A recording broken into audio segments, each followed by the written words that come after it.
Prve vesti posle ko zna koliko vremena da The International nije tema. Ali nema veze, ja zato imam The International trenerku.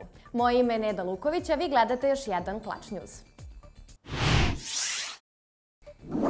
Iako imam The International trenerku, mi ćemo malo da pričamo o Counter-Strike-u. Iako je Exist pre još mesec dana objavio svoje penzionisanje, nije dugo čekao na svoj novi angažman. U Heroic dolazi kao analitičar i privremeni trener. Prepoznatljivi in-game lider legendarne NiP postave koja je bila dominantna u ranoj fazi Global Offensiva, u septembru je objavio kako je zvanično završio svoju igračku karijeru. Exist je u svom izlaganju naveo kako ovo nije kraj njegovog CSGO angažmana, zbog čega bi u budućnosti hteo da se oproba kao trener ili analitičar. Nije dugo čekao na prvi poziv. Danska organizacija Heroic mu je 21. oktobra ponudila mesto analitičara u ekipi, kao i privremenu trenersku poziciju na kojoj će biti za vreme trajanja Stokholmskog Majora. In-game lider ekipe, Cadian, je za HLTV izjavio kako su trenutno u periodu prilagođavanja i testiranja. Ukoliko budu uspeli da prevaziđu jezičku barijeru, kao i različitost u stilu vođenja igre, Exist bi trajno mogao ostati na ovoj poziciji. Međutim, ako se može verovati spekulacijama koje već mesecima kruže širom Twittera, Heroic već izvesni vremenski period cilja na Zonika, sadašnjeg trenera ekipe Astralis. Svoj prvi meč Challengers faze Heroic će odigrati 26. oktobra protiv ekipe Tailu, u kome će Danci biti ubedljivi favoriti. Organizacija G2 se odlučila da oformi ženski Valorant sastav. Jedna od predstavnica ovog tima biće i srpska igračica Anja Vasalić. Nakon priča koje su kružile internetom, G2 eSports je izvanično ušao na sve brže rastuću žensku Valorant scenu, potpisivanjem bivšeg X-Set CSGO sastava, koji će se od sada takmičiti pod imenom G2 Gozen. Novu ekipu čine Juliano, Mimi, Petra, Zaz, kao i naša igračica Anja Vasalić. Sa izuzetkom Anje, sve članice G2 su nedavno prešle sa CSGO-a nakon što su se takmičili pod organizacijom X-Set tokom većeg dela 2021. godine. Za vreme njihovog boravka u brojnim organizacijama, ova četvorka se izdvojila kao jedan od najboljih ženskih CSGO sastava svih vremena. U septembru 2021. napustili su Counter-Strike, najavivši da će odmah preći na Valorant. Igrali su na prvom EMEA Game Changers događaju pod imenom The Originals, gde im se pridružila i Anja, koja je pre 2 meseca poslata na klupu u svojoj bivšoj ekipi. Iako su ispali u polufinalnom meču, Anja se izdvojila kao statistički najbolji igrač turnira po relevantnom sajtu vlr.gg. Debi novooformljenog sastava očekuje se 25. oktobra, kada je zakazan početak kvalifikacionog procesa za novi Game Changers događaj. Ne znam da li sam vam rekla da imam novu Dota 2 The International trenerku.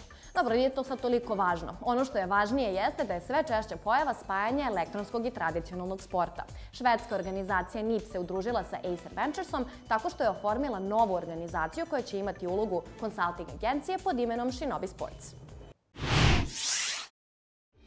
Švedska e-sport organizacija NiP je pokrenula zajedničko ulaganje sa investicionom platformom Acer Ventures, koja želi da pomogne sportskim klubovima da uđu u industriju e-sporta. Konvergencija sporta i e-sporta je primetna u poslednjih nekoliko godina, sa mnogim popularnim klubovima i sportistima koji ulažu u postojeće e-sport organizacije ili započinju sopstvene projekte u najvećim kompetitivnim naslovima. NiP veruje da postoji još mnogo mogućnosti za ukrštanje e-sporta i tradicionalnog sporta, zbog čega su u saradnji sa Acer Venturesom pokrenuli zajedničku kompaniju. Ona će ponuditi usluge upravljanja i savetovanja sportskim klubovima kako bi što bezbolnije zašli u najbrže rastuću industriju današnjice. Njihov projekat se zove Shinobi Sports.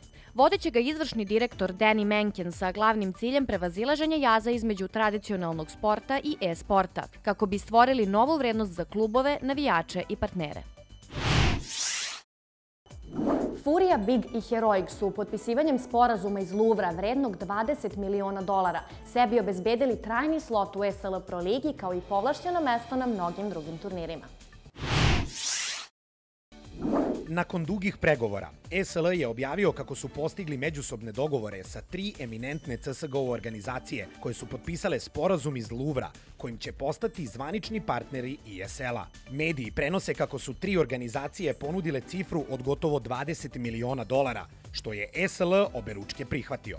Potpisivanjem sporazuma Furija, Big i Heroic imaće trajno mesto u SL Pro ligi, kao i povlašćen položaj u mnogim drugim takmičenjima koje organizuju SL i DreamHack. Takođe, delit će profit od svih turnira u njihovoj organizaciji. Pomenuta trojka ovime se pridružila grupi od 12 organizacija koje su već odavno stupile u partnerstvo sa najvećim organizatorom Counter-Strike turnira. Neke od najpoznatijih potpisnica su Astralis, G2, FaZe, Fnatic, Navi i NiP. Glavni cilj sporazuma iz Luvra jeste kreiranje sredine u kojoj će uživati kako profesionalni igrači, tako i navijači širom sveta, kojih je svakim danom sve više i više. A sada nam slede dve kratke vesti. Pomade poznate YouTube streamerke Valkire doživele veliki krah.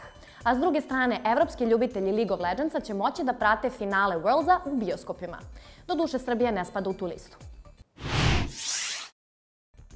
Sve češća pojava da svetske zvezde lansiraju svoje modne i kozmetičke kolekcije koje upravo zbog osobe koja stoji iza njih neretko dožive veliki uspeh.